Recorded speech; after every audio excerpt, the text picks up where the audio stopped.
말씀은 누가복음 2장 16절에서 14절 말씀 성탄. 우리가 성탄에 대한 주제는 성탄절에만 또 하게 되니까 1년에 한 번밖에 못하는 것 같아요. 그래서 성탄 전에 한 번 또 하고 성탄절에 또 하고 성탄에 대해서 좀 설교를 또 계속 하려고 한 주 전에 미리 준비했습니다. 올해도 이제 한 해가 벌써 다 지나가죠. 우리가 사는 그 1년의 시간은 정확하게 365일 5시간 42분 12초라고 합니다. 자, 근데 아무도 이 세월을 정확하게 따지면서 살지는 않아요. 우리 죽음의 행진도 정확하게 초를 계산한 만큼 정확하게 진행하고 있지만은 죽음을 현실로 또 내 문제로 생각하지 않고 사는 경향들이 많이 있습니다. 세계에서 1년 동안에 약 1억 명이 죽는다고 합니다. 1초에 3명이 죽는다고 그래요. 지금 예배드리고 있는 이 한 시간에도 1800명의 사람들이 죽는다는 것입니다. 그리고 불언간에 그 숫자와 명단 속에 나도 포함될 것이. 그러나 남들은 나의 엄숙한 이 죽음을 개별적으로 다루지 않고 연간 1억 명이 죽는 그 한 사람 정도로, 그 중에 하나 정도로 계산하고 지나칠 것입니다. 사람이 죽는다고 할 때 중요한 것은 뭡니까? 얼마나 살았느냐. 이게 중요한 게 아니에요. 어떻게 살았느냐가 중요한 거예요. 왜입니까? 죽음의 끝이 아니기 때문에. 죽은 다음에는 하나님의 심판이 있기 때문에. 한 번 죽는 것은 사람에게 정한 것이요 그 후에는 심판이 있으리니, 이렇게 말씀하고 있기 때문입니다. 이제 저물어 가는 한 해를 마무리하는 2020년도에도 어김없이 이제 성탄절이 다가옵니다. 성탄은 주님께서 인류에게 평화를 주시고 죄인을 구원하러 오시는 날입니다. 이 평화의 근원 되신 이 예수님을 우리는 어떻게 맞이할 것인가? 어디에서 맞이할 것인가? 2000년 전에 동방박사들은 예수님을 말구유, 말먹이통에서 예수님을 맞이했습니다. 정말로 진정으로 주님을 우리가 모셔야 될 곳은 그러면 어디인가? 2000년 전에 사람들은 예수님을 말구이통 속에서 예수님을 맞이했는데 오늘 우리는 이 다가오는 성탄절에 어디에다 주님을 모셔야 되는가? 한번 곰곰이 상고하고 생각해보는 시간이 됐으면 좋겠습니다. 여러분, 오래전에 제가 학생회 때 교회에서 성탄절 때는 성극 같은 걸 많이 했어요. 학생회에서 어떤 학예회처럼 그렇게 교회에서 만들어가지고 발표를 하는 거예요. 그래서 학교의 학생에서 성극을 했는데 공허한 잔치라는 그러한 주제로 이제 성극을 하게 됐습니다. 내용이 뭐냐면 나이가 많은 부부가 아이가 없어서 애타게 기다리는 중에 임시되어서 그래서 이제 아기를 하나 얻게 됐습니다. 그래서 얼마나 기뻐요. 애지중지 그렇게 키우고. 근데 이제 아이가 어느덧 자라가지고 한 돌이 되었어요. 그래서 돌잔치를 하기 위해서 많은 사람들을 초청해서 잔치를 배설합니다. 사람들이 너무 기뻐하며 축하하며 먹고 마시고. 근데 정작 아기는 배가 고파서 한쪽에서 아무도 돌보지 않는 거예요. 너무나 배가 고픈 아기가 방에서 기어 나오다가 그만 마루에서 떨어져서 잘못되고 말았어요. 결국 그 잔치는 뭡니까? 아기 한도를 축하하게 한 잔치인데 주인공이 없는 공허한 잔치가 돼버렸다는 그런 내용입니다. 주인공은 누구냐? 오늘 우리가 성탄절에 주인공 없는 성탄절을 맞이하면 안 된다. 그런 주제로 이제 선곡을 하게 된 것입니다. 오늘날 성탄절이 주인공이 없는 잔치가 되어서는 안 됩니다. 여러분은 성탄절에 여러분 뭐 하세요? 무슨 계획을 세워놓고 있어요? 여러분의 초점이 주님께 멈춰 있지 않고 세상에서 얻고 누리고 즐길 수 있는 것에 우리의 관심과 시선이 맞춰 있다면 그 성탄절은 어떻습니까? 주인공이 없는 그런 잔치가 되고 말 거예요.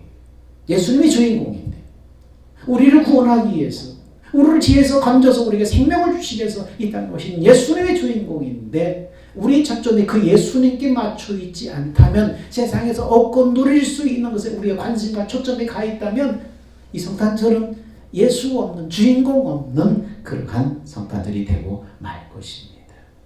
여러분, 성탄절의 주인공은 구원의 주인, 평강의 주인 예수님입니다. 그래서 구원과 평강을 갈망하는 사람들은 주님을 맞이하면서 그래서 거룩한 탄생을 기뻐하며 축하하는 것입니다. 이렇게 오신 예수님을 우리는 어떻게 맞이해야 되는가? 오늘 말씀에 베들레헴 말구유에서 예수님이 태어나셨습니다. 왜입니까? 왜 예수님은 베들레헴 말구유, 말모기통 속에 태어나셨습니까? 오늘 2절 6절에 뭐라고요? 거기 있을 그때에 해산할 날이 차서, 자, 그 다음에 시작. 첫 아들을 낳아 강보에 싸서 구유에 뉘었으니 이는 여관에 있을 곳이 없음이로라. 왜 예수님은 말구유간에, 말구유통 속에 왜 여러분 거기에서 예수님을 맞이했을까요? 사람들이 주님을 맞이할 준비를 하지 않았기 때문이에요. 사람들은 메시아를 기다리면서 메시아를 맞을 준비를 하지 않은 거예요. 오랫동안 사람들은 메시아에 대한 예언을 가지고 메시아 오기를 기다렸습니다. 근데 메시아를 맞이할 준비를 전혀 하지 않았던 거예요. 그래서 10절에 여관에 있을 곳이 없음이라, 즉 준비를 하지 않았다는 거예요. 많은 선지자들은, 성경의 많은 선지자들을 통해서 예수님이 태어나기 600년 전에 예수님이 오실 것을 이미 예언하고 또 예언하고 예언했습니다. 근데 사람들은 예수를 기다렸지만 맞을 준비를 전혀 하지 않았다는 거예요. 준비하지 않았다는 거예요. 베들레헴 화로운 집도 많았을 텐데 주님을 맞을 준비가 되어 있지 않다는 것입니다. 수백 년 전에 예수님이 오실 것을 예언했지만 주님을 메시아로 맞을 준비를 하지 않았기 때문에 예수님을 말구유통 속에 그렇게 맞이할 수밖에 없었다는 것입니다. 이것이 오늘 우리에게 주시는 교훈들이 깊은 경고가 있습니다. 뭐든지 간에 준비가 중요하다는 것입니다. 학생이 시험 준비를 잘하면 시험 보는 날을 기다리세요. 설교 준비가 잘 되어 있으면 예배 시간이 기다려져요. 반대로 준비가 미흡하면 압박감이 와요. 소화되어 안 돼요. 준비될 때까지 스트레스가 쌓여요. 그래서 준비하는 시간이 실천에 행동하는 시간보다 더 많아요. 올림픽에서 100m를 몇 초 100m를 뛰기 위해서 몇 년간을 피나게 준비하느냐? 4년간을 준비해요. 100m 그 몇 초를 뛰기 위해서 4년간을 피나게 준비하는 거예요. 전에 코미디언 집사님이 교회에서 간증을 하는데 3분 동안 관객을 웃기기 위해서 일주일 동안 준비한다는 거예요. 단 3분 관객들 앞에서 그 유머를 하기 위해서 일주일을 준비한다는 거예요. 여러분, 하나님도 준비된 사람을 쓰셔요. 모세는 왕궁에서 40년 그리고 광야에서 40년을 준비시켜서 이스라엘 민족의 지도자로 하나님이 사용하셨어요. 예수님의 제자들은 3년 동안 주님과 함께 철저하게 준비시켜서 세상을 변화시키는 그러한 리더들로 세상에 보내셨어요. 마태복음 25장에 신랑을 기다리는 10처녀 비유에서 여러분, 기다리는 모두에게 신랑은 똑같이 늦게 왔어요. 10명 모두에게 신랑은 똑같이 늦게 왔어요. 그런데 5명의 지혜로운 처녀는 준비된 기름이 있었으므로 신랑이 온다는 소식에 등불을 켜고 맞이할 수 있었습니다. 그러나 미련한 5 처녀는 준비된 기름이 없었기 때문에 현실에 안주하고 졸다가 신랑이 온다는 소식에 부랴부랴 기름을 준비하러 갔지만은 결혼식의 문은 닫히고 말았습니다. 들어갈 수 없었어요. 그들의 기다림은 헛수고가 되어버린 거예요. 한 번 닫힌 문은 열리지 않았습니다. 기회는 다시 오지 않아요. 여러분, 2000년 전에 베들레헴 사람들은 준비 없이 지내다가 메시아를 맞이했습니다. 그러면 오늘 우리는 무엇을 준비해야 되는가?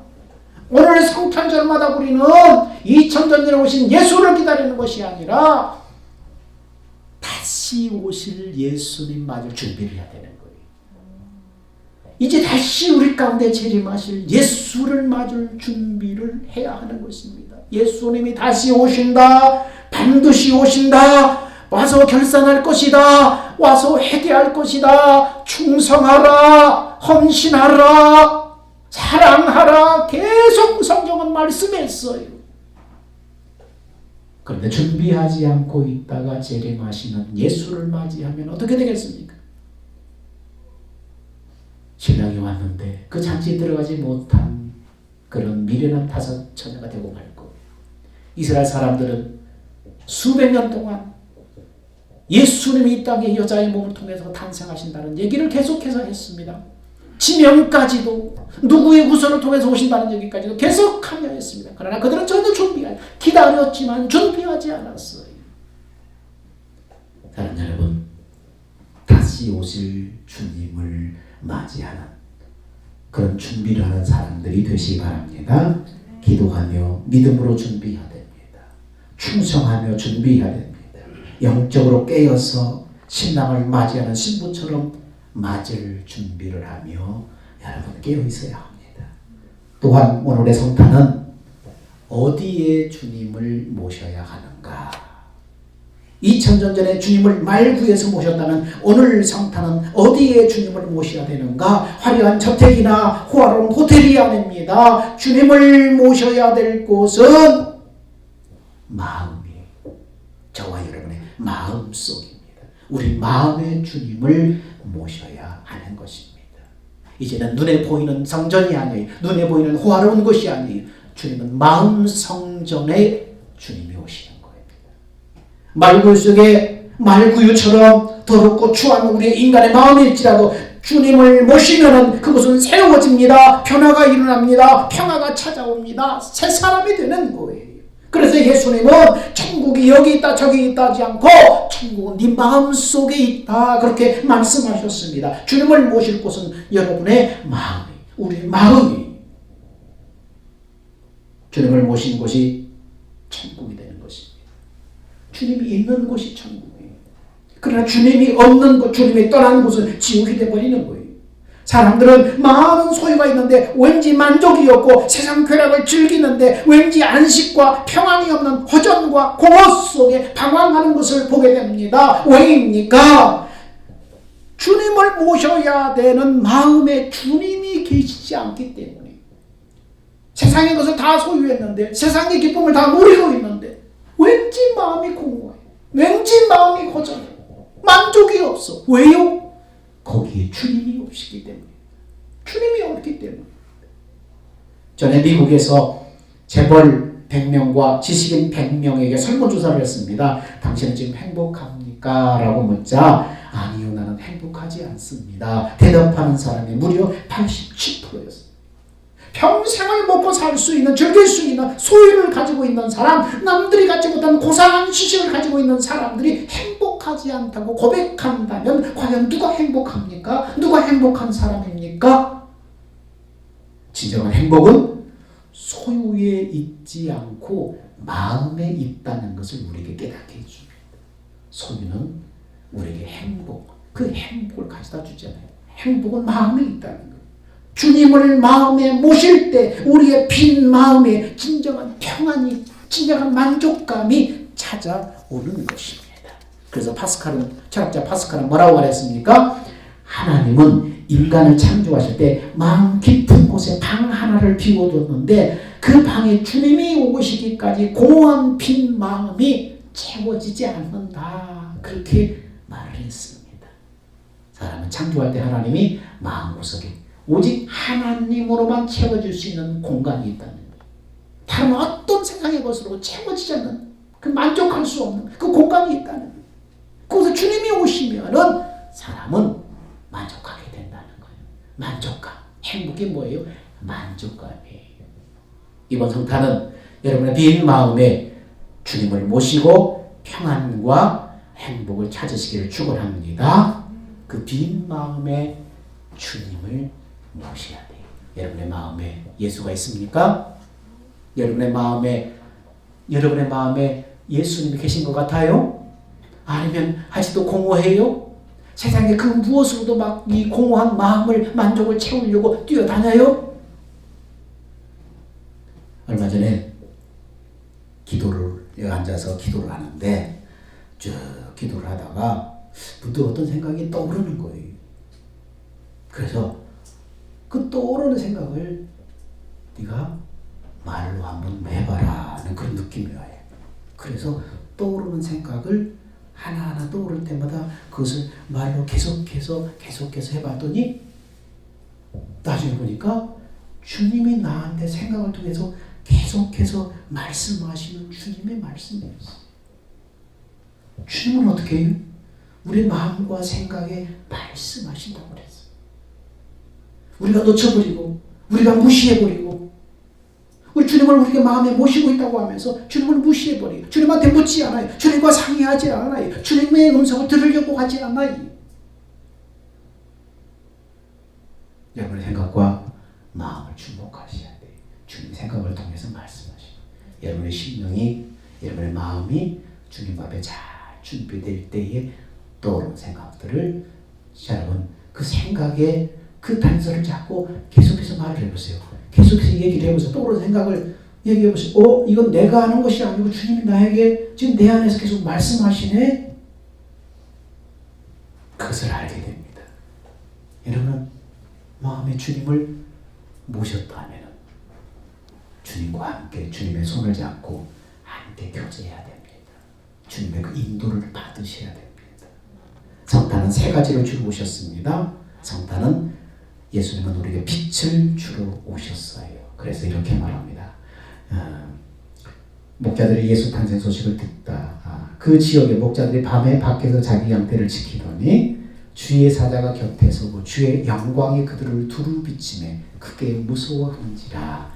주의 영광이 그들을 비추네. 주님은 어두운 세상을 빛으로 밝히려고 오셨어요. 그래서 빛이 어둠을 몰아낼 수 있어요. 빛만이 어둠을 몰아낼 수 있어요. 어둠은 뭡니까? 마귀의 영이에요. 그래서 어둠의 둥지를 틀고 어둠에서 활동하는 영이 마귀의 영이에요. 그러므로 어둠의 영은 복음의 광채가 비치지 못하도록 죄로 사람들에게 복된 소식을 못 듣도록 계속해서 막는 거예요. 예수가 없는 사람들에게 복음을 전하려고 하면 어떻습니까? 계속해서 안 들으려고 하는 거예요. 마음을 강팍하게 만드는 거예요. 분노하게 만드는 거예요. 여러 가지 환경에 방해하게 만드는 거예요. 누가 하는 거예요? 복음의 광채가 그들 마음속에 비치게 하려고 하는데 마귀가 죄를 통해서 사람들에게 복음을 듣지 못하게 하는 거예요. 마귀는 어두운 마음에 들어가서 사람들로 하여금 계속해서 방탕한 길로 끌고 가는 거예요. 죄 가운데 끌고 가는 거예요. 근데 주님은 어둠의 빛을 밝히러 오셨다는 거예요. 주의 영광, 영화로운 광채, 그 영광의 빛을 비추러 오셨다는 것입니다. 주님이 오시는 날 무엇보다도 주의 영광이 두루 비쳤다. 그러므로 주님을 모시고 사는 것은 빛 가운데 사는 거예요. 주님을 마음에 모시고 주님의 인도를 따라서 주님의 손을 잡고 사는 것은 빛 가운데 걸어가는 거예요. 그래서 에베소서 5장 8절에 뭐라고 말합니까? 같이 읽어볼까요? 시작. 너희가 전에는 어두움이더니 이제는 주 안에서 빛이라. 빛의 자녀들처럼 행하라. 전에 너희는 예수가 없었기 때문에 너희 생각하는 거, 너의 모든 언행 심사는 어둠이었어요. 죄질 생각만 가득 찼어요. 근데 주님이 빛이 주님이 오니까 어둠이 사라져 버렸어요. 이제는 주 안에서 너희는 빛이라.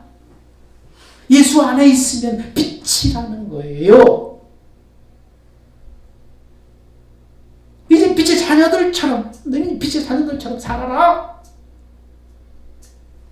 우리가 믿음으로 주님 안으로 들어가면은, 그래서 그 마음을 품고 살아가면 우리는 빛인 거예요. 주님과 하나 돼요. 주님이 빛이기 때문에 마음으로 주님과 하나 되면 우리가 빛인 거예요. 그래서 우리가 살아가는 것이 뭐예요? 빛의 자녀가 살아가는 거예요.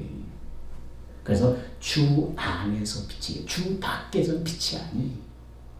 주님 안으로 들어가야만 빛이에요. 빛이신 주님과 하나가 되는 거예요. 그래서 주님은 믿음으로 주님이 주시는 그 마음 안으로 들어가서 그 마음과 하나 돼서 그 마음을 따라 살아가는 것이 주 안에서 살아가는 거예요. 나를 내려놓고 내가 예수 앞에 십자가에 죽었음을 믿고 나의 모든 걸 내려놓고 자존심도 체면도 권리도 다 내려놓고 예수를 바라볼 때, 내 안에 오신 예수를 바라볼 때, 나를 위해 죽으시고 부활하셔서 내 안에 오신 예수를 바라볼 때, 그 예수님이, 예수의 영이 내 마음에다가 하나님의 사랑을 깨닫게 하심으로 하나님의 마음을 알게 하셔서 그 마음으로 주님과 우리가 하나가 되는 거예요. 빛과 내가 하나가 되는 거예요. 하나님의 사랑을 깨닫고 하나님의 마음을 깨닫게 되면은 그 마음이 빛이니까 빛과 그 마음과 우리가 마음으로 하나가 되는 거예요. 한 마음이 되는 거예요. 그 빛과 하나가 되는 거예요. 그래서 그 마음을 따라 걸어가는 게 주 안에서 빛의 자녀들처럼 살아가는 거예요. 바로 주님을 모시고 이렇게 사는 것이 빛된 삶, 영광된 삶이에요. 주님은 우리에게 빛을 주러 오셨어요. 주님을 모시고 빛의 길을 걸어가고 있습니까? 아니면은 내 체면, 내 자존심, 내 고집 이걸 가지고 어둠 가운데 걸어가고 있습니까? 주님 없는 곳은 어둠이에요, 여러분. 주님 손잡고 가지 않는 곳은 어둠이에요. 두 번째, 주님은 우리에게 뭘 주고 오셨습니까? 10절 보니까, 자, 천사들이 이르되 무서워하지 말아라. 보라, 내가 온 백성이 맺힐 큰 기쁨의 좋은 소식을 너희에게 전하노라. 큰 기쁨의 좋은 소식. 좋은 소식이라는 말은 유앙겔리온이라는 헬라어인데 굿뉴스를 말합니다. 굿뉴스. 뭐예요? 복음이라는, 복된 소식이라는 거예요. 예수는 당시에 이 유앙겔리온, 좋은 소식은 어떤 것이 사람들에게 좋은 소식이었냐면 전쟁에서 승리했다는 소식이 바로 유앙겔리온 좋은 소식이었어요. 왜냐하면 전쟁에서 승리는 포로된 것으로부터 자유를 의미하는 거예요. 전쟁에 졌다는 것은 뭡니까? 그 상대국의 포로가 되는 거예요. 노예가 되는 거예요. 그래서 전쟁에 이겼다는 좋은 소식, 이것은 좋은 소식이었어요. 복음이었어요. 두 번째, 무엇이 유앙겔리온 좋은 소식이었습니까? 세금이 탕감되었다는 소식이 당시에는 유앙겔리온 좋은 소식이었어요.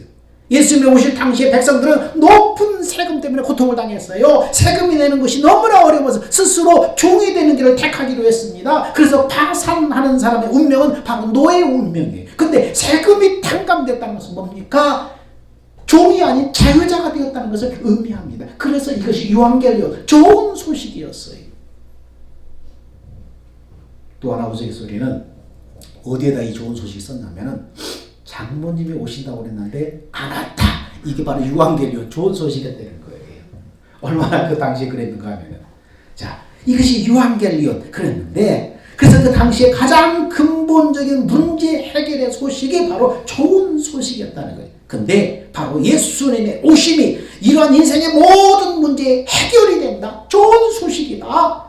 그래서 기독교에서 모든 문제의 원인은 죄 문제였어요. 근데 예수님이 대속의 십자가를 지심으로 죄 문제를 해결해 주셔서 모든 문제로부터 족쇄로부터 풀어지게 하신다. 그래서 예수의 오심이 유앙겔리온 좋은 소식이다. 이렇게 얘기를 한 것입니다. 예수님이 오시는 것은 온 백성에 미칠 좋은 소식이다. 어떤 빚진 사람의 일부의 사람들에게만 좋은 소식이 아니라 온 백성에게 좋은 소식이다. 큰 기쁨의 소식이다. 이렇게 지금 표현하고 있는 것입니다. 예수께서 우리에게 영생을 주시려고 약속하신 구주 예수 그리스도를 보내셨다. 그래서 좋은 소식이다. 주님은 우리를 죄에서, 그리고 죄에 대한 저주에서, 그리고 죽은 다음에 지옥의 형벌에서 우리를 건져내서 영생 구원을 주시려고 했습니다. 그래서 구원받은 성도들은 구원의 기쁨보다 더 큰 기쁨이 없는 거예요. 그래서 바울은 구원받은 은혜를 무엇보다도 감사한다. 이스라엘 백성들은 애굽에서 구원받은 날을 유월절 명절로 계속해서 지키고 있습니다. 천사들도 구원의 주인이신 예수님의 오셨음을 찬양하고 있어요. 오늘 본문에 천사들이 찬양하고 기뻐하고 있어요. 우리도 성탄절에 우리를 죄와 저주에서, 그리고 지옥의 형벌에서 건져주시고 우리에게 영원한 생명을 주시기에 오신 그 예수님을 묵상하며 그 예수님을 찬양해야 돼요. 우리를 죄에는 반드시 뭐가 따라요? 죄의 값을 찾으러 마귀들이, 악한 귀신들이 쫓아다녀요. 죄를 지면 죄에 대한 값을 치르러 와. 이게 저주예요. 죄와 저주에서 우리를 풀어내 주셨어요. 예수가 그 모든 죄값을 십자가에 담당하셨기 때문에 우리는 죄가 없는 거예요. 예수 믿는 사람은 죄가 없어요. 예수님이 대신 죄값을 담당하셨기 때문에. 그래서 악한 귀신과 악한 영을 향해서 명령할 수 있어요. 죄와 저주가 있을 때 이 죄와 저주는 네가 나한테 요구할 것이 없다. 나는 죄가 없다. 예수님의 십자가에 대속하셨기 때문에 그러므로 너는 내 안에 있을 권리가 없다. 예수 이름으로 명하노니 이 더러운 귀신은 떠나가라. 더러운 병만은 떠나가라. 명령할 수가 있는 거예요. 없으니까 네가 내 안에 구할 빚받으러 올 권리가 없잖아요. 예수님이 다 갚아주신 건데. 명할 수가 있어요. 근데 이거를 모르는 사람은 마귀가 속이고 와서 유린하는 거예요. 난 죄 때문에 이렇게 가난하고 죄 때문에 병이 들고 죄 때문에 모든 일이 안 돼. 속이는 거예요. 그리스도 예수 안에 있으면은 죄가 없어요. 예수님이 대속하셨어요. 과거와 현재와 미래의 모든 죄값을 다 대속하셨어요. 그리고 우리를 영원한 형벌에서 우리를 건져주신 것으로 끝나는 것이 아니라 우리에게 하나님의 나라에 살 수 있도록 하나님의 영생하는 그 생명을 우리한테 주어서 하나님의 자녀로 낳아주셨어요. 이 땅에 사는 동안 우리는 이 소망 가운데 사는 거예요. 마귀가 속지 말아야 돼요. 우리는 하나님의 나라에 하나님의 아들의 권세가 있어요. 그래서 내 안에 오신 예수님과 마음으로 하나 되어서 그 마음이 바로 빛인데 그 빛 가운데 걸어가면 어둠이 나를 건들 수가 없어요. 여러분 빛이 가는데 어떻게 어둠이 빛을 막아요? 못 막아요. 빛이 뭐예요? 예수님이 빛이에요. 근데 예수님 우리 가운데 어떻게 오셔요? 마음으로 오셔요. 그 예수님의 마음으로 하나 되면은 우리는 빛인 거예요. 그래서 그 빛을 가지고 마귀에게 명령하면은 마귀는 귀신들은 떠나가는 거예요. 힘을 못 쓰고 떠나가는 거예요.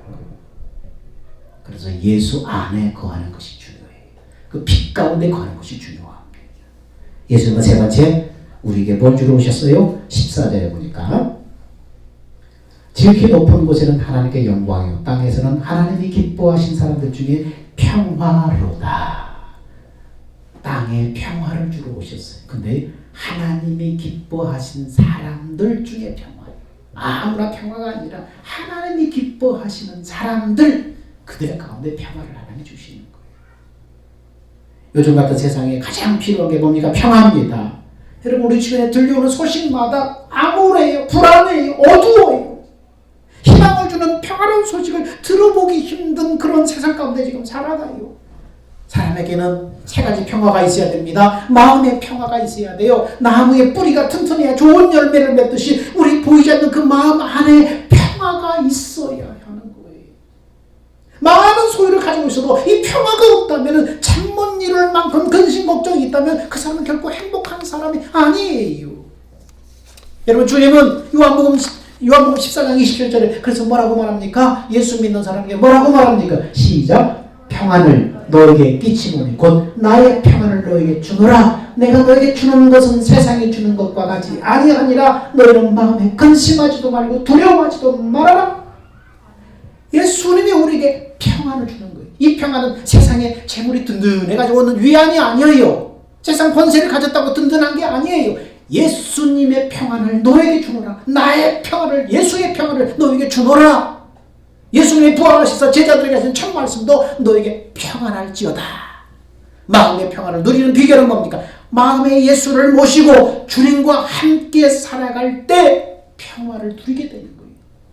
예수 안에 있으면 되는 거예요. 예수 안에 있어요. 이 평안은 세상 것으로 오는 평안, 일시적인 위안이 아니에요. 어떻게 이 평안을 얻습니까? 하나님의 약속, 복음의 약속을 믿음으로 나를 내려놓고 내 안에 주님을 믿고 의지할 때 주님의 마음으로부터 나오는 평안이에요. 두려움이 사라져버려요. 근심이 사라져버려요. 예수의 마음이 나를, 내 마음을 덮어버릴 때 불안과 근심과 두려움이 싹 사라져버려요. 불안과 근심과 두려움, 이것들은 뭐예요? 어둠이에요. 어둠. 예수의 마음, 예수의 빛이 나를 비춰버리면 어둠은 자동으로 사라져버리는 거예요. 이번 성탄을 통해서, 이번 성탄절을 맞이하면서 여러분 예수님과 멀어졌던 것, 형식적이 되어버렸던 것, 이런 주님과의 관계를 회복하셔야 돼요. 그래서 잃어버린 주님의 평안이 여러분의 마음을 덮으기를 축원합니다. 입으로만 예수를 믿는 것이 아니라 그냥 예수님이 계시다고 하던데 그 그게 아니라 여러분의 마음에 지금 계시고 여러분을 위해서 죽으시고 부활하셔서 여러분의 마음 가운데 찾아오셔서 계시고 그 예수님을 혼자 두지 마세요. 그 주님 따로따로 등 돌리고 자지 마세요. 그분과 대화하라고, 그분께 묻고 그분이 주신 마음을 가지고 가보세요. 걸어가보세요. 근심 걱정이 없게 됩니다.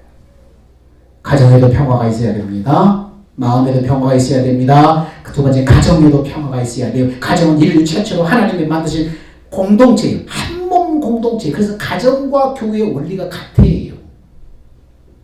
믿음의 질서 안에서 부부 간에, 부모 자식 간에, 형제 간에 이렇게 조화, 하모니가 이루어지는 거예요. 성경에서 가장 모델적인 가정이 신약에서는 고넬료의 가정, 구약의 노아의 가정인데 이들의 가정은 행복이 있고 화목했고 하나님의 축복이 함께 했어요. 근데 이들의 공통점은 뭡니까? 그 중심에 하나님이 계셨다는 거예요. 하나님을 경외하는 가정 중심에 하나님이 계셨어요. 가정은 하나님을 경외함으로 하나님이 세우신 머리와 몸과 지체로 한 몸 되어서 사랑하고 섬기는 거예요. 가족들은 각각의 지체에게 마음의 하나님의 그 마음을 듣고 그 주님께 순종하듯이 사랑하며 섬기는 것입니다. 가정도 이렇게 몸이에요. 몸. 하나님이 가정의 머리로 남편을 머리로 세워주셨어요. 부인은 몸으로 세워주셨어요. 주변의 자녀들은 각각의 지체로 세워주셨어요. 근데 이들 모두는 다 누구의 음성, 누구의 마음을 가지고 각자 역할을 합니까? 중심에 하나님이 계시는 거예요. 하나님이 계시는 거예요. 그래서 그 질서대로 움직일 때 그 가정은 행복하는 거예요. 하나님을 중심에 하나님을 모시고 하나님을 경외함으로 각각의 역할들을 감동해서 가정의 하모니를 이루는 거예요. 하나예요. 그곳에 하나님의 평안이 있는 거예요. 그곳에 하나님의 축복이 있는 거예요. 그리고 그곳에 하나님의 행복이 강물처럼 흐르도록 하나님이 그렇게 창조를 하셨어요. 그래서 분란 많고 시끄러운 가정, 결손 가정은 뭡니까? 이 질서가 다 깨져 있어요. 다 깨져 있어요. 이번 성탄을 통해서 주님이 여러분의 가정의 중심에 계시게 하십시오. 그리고 주님의 세우신 그 질서 가운데 각자의 역할을 하십시오. 각각의 우리 한 사람 한 사람은 각각의 엄마든 아빠든 자녀든 다 지체인데 이 지체들은 어떻게 움직여야 돼요? 예수님의 마음을 감각하고 그 마음을 가지고 각각 순종을 해야 돼요. 역할을 해야 돼요. 그래야 가정의 하모니가 이루어져요. 잘 순조롭게 이루어지는 거예요. 나라에도 평화가 있어야 됩니다. 지금 세계적인 경기 침체와 참고로는 코로나 역병과 노사 갈등 그리고 잘못된 이념의 논으로 정책과 법이 자꾸만 만들어져서 기업들이 큰 고통을 당하고 있어요. 그래서 기업가들이 투자를 피하고 외국으로 빠져나가고 있어요. 기업들이 계속 외국으로 빠져나가면 뭡니까? 우리 일자리가 사라지는 거예요. 일하고 싶어도 일할 곳이 없는 거예요. 그러면 베네수엘라처럼 그렇게 되는 거예요. 여야의 정치인들은 국민들은 난중에도 없는 것 같고 당나귀만 사로잡혀서 방향을 잃어버렸어요. 이 나라의 공평과 정의가 희미하고 재판관의 판결이 신뢰할 수 없어지고 양극화가 갈수록 심각해져서 소망 없이 사람들이 죽어가고 있어요. 하루에도 수십 명씩 자살자들이 나와요. 남북관계는 김정은의 예측불허한 그 김정은의 손에 핵이 쥐어져 있어서 최악의 상태로 지금 벌어져가고 있습니다. 일본은 군비 증강을 하고 있습니다. 이런 현실 앞에 가장 평화로운 게 뭡니까? 필요한 게 뭡니까? 평화예요. 사람들의 눈을 속이지 않는 가짜 평화 쇼가 아니라 진짜 평화가 있어야 합니다. 우리 힘만 가지고 안 됩니다. 하나님이 도와주셔야 돼요. 하나님의 긍휼을 입어야만 그 나라에 평화가 임하는 거예요. 하나님은 어떤 사람, 어떤 나라를 그렇게 긍휼히 여기십니까? 하나님의 긍휼이 임할 때 그 나라에 평화가 임하는데 어떤 나라, 어떤 사람에게 하나님의 평화가 긍휼히 여기십니까? 자, 봅시다. 자, 같이 한번 읽어봅시다. 시작. 내 이름으로 일컫는 내 백성이 그들의 악한 길에서 떠나 스스로 감추고 기도하여 내 얼굴을 찾으면 내가 하늘에서 듣고 그들의 죄를 사하고 그들의 땅을 고칠지라. 하나님의 관심은 어디에 있어요? 내 백성이에요. 내 백성. 내 이름으로 일컫는 내 백성. 하나님의 백성이 그 나라의 최후의 보루예요. 하나님의 백성이 무너지면 끝나는 거예요. 하나님이 어떤 나라를 왜 계속해서 죄 가운데 번성할지, 죄 가운데 관영할지라도 지켜봐요. 하나님의 자녀들만, 하나님의 백성들만 깨어있다면 봐주는 거예요. 하나님의 자녀들이 무너지고 타락하기 시작하면 이제 그 나라는 끝나는 거예요. 하나님의 백성들이 악한 길에서 떠나 겸손히 하나님의 얼굴을 구할 때 하나님이 긍휼을 주시는 거예요. 하나님이 평화를 주시는 거예요. 진정한 평화와 진정한 번영은 하나님이 주는 거예요. 여러분, 기울어져가는 나라가 걱정됩니까? 나라를 사랑하고 나라의 번영과 평화를 원한다면, 이 땅에 하나님의 공의가 흐르기를 원한다면 하나님의 자녀된 우리가 가까이 악한 길을 떠나야 돼. 내가 걷고 있는 이 길, 하나님이 기뻐하지 않는 이 길, 그 길 떠나야 돼. 그리고 겸손히 하나님의 얼굴을 구해야 돼. 하나님 아니면 살 수 없습니다. 하나님의 은혜 아니면 살 수 없습니다. 하나님 도와주십시오. 하나님의 얼굴을 구할 때 긍휼을 입는 것. 이번 성탄은 마음의 성전에 거룩한 주님을 모시고 이 땅에 평화가 임하기를 우리 간절히 구해봅시다. 죄악을 떠나고 스스로 겸비해서 하나님의 얼굴을 구하고 이 땅 고쳐주십시오. 이 백성 고쳐주십시오. 그 눈물로 하나님 앞에 한번 기도하는 그런 성탄이 되었으면 좋겠습니다. 주님이 임하시면 불행이 행복으로 바뀌어집니다. 문제 속에 답이 보이기 시작합니다. 방황하는 속에서 길을 찾게 됩니다. 주님의 인생이 길이 되시고 평안이 되시고 해답이 되시기 때문입니다. 사랑하는 여러분, 2000년 전에 주님을 말구해 모시고 경배했다면 오늘의 맞이할 성탄은 여러분의 마음의 주님을 모시는 성탄이 되시기를 축원합니다. 동방박사들이 황금과 유황과 몰약을 들며 경배했다면 우리는 주님이 가장 기뻐하는, 주님이 받으시는 가장 기뻐하는 것이 뭐예요? 영혼 전도. 영혼이에요. 영혼. 구원받은 영혼. 황금과 유황과 몰약을 우리가 주님 앞에, 성탄의 주님 앞에 드리지 못해도 우리는 뭘 드려야 돼? 이 시간 주님이 가장 기뻐하는 것, 천하보다 귀한 영혼, 그 영혼을 가지고 하나님 앞에 드릴 때 우리 주님이 가장 기뻐하십니다. 이번 성탄을 기점으로 해서 여러분 전도하는 그런 절기로 삼아야 돼. 평소에는 못 와도 추수감사절, 부활절, 성탄절 이 명분이잖아요. 선물도 줄 수 있잖아요. 전도하기 위해서 선물도 줄, 왜 명분이 있잖아요. 성탄이니까. 교회 가자, 성탄이니까. 이번 성탄을 맞으면서 다시 오실 주님 앞에 여러분이 주님이 흡족히 기뻐하는 그러한 예물을 준비하시기를 축원합니다. 기도하겠습니다. 사랑하는 주님 감사합니다. 성탄을 앞두고 동방박사들의 모습을 살펴보면서 오늘 우리는 주님을 어디에 모셔야 될까? 주님 앞에 어떤 예물을 준비해서 드릴까? 하나님, 우리가 기다리는 성탄은 이제 다시 오실 예수님을 맞이할 준비를 하는 것입니다. 하나님, 주님 오실 그날을 준비하며 살게 하여 주옵소서. 주님을 내 마음에 모시고 주님 손잡고 걸어가게 하옵소서.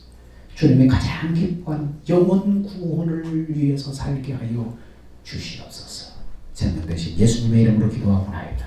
아멘. 다 같이 기도합시다.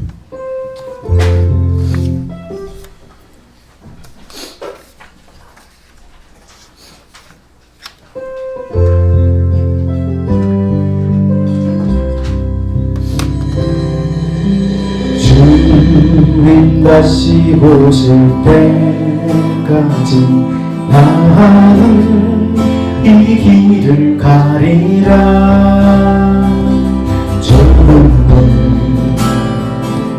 좁은 길 나의 십자가 지고 나의 가는 이들 끝에서 나는 주님을 보리라. 영광의 내 주님 나를 맞아주시니 주님 다시 오실 때까지 나는 일어나 달려 주의 영광 온 땅 덮을 때 나는 일어나 노래하네. 내 사랑하는 주님 온 세상 구주시로 내 사랑하는 주님 영광의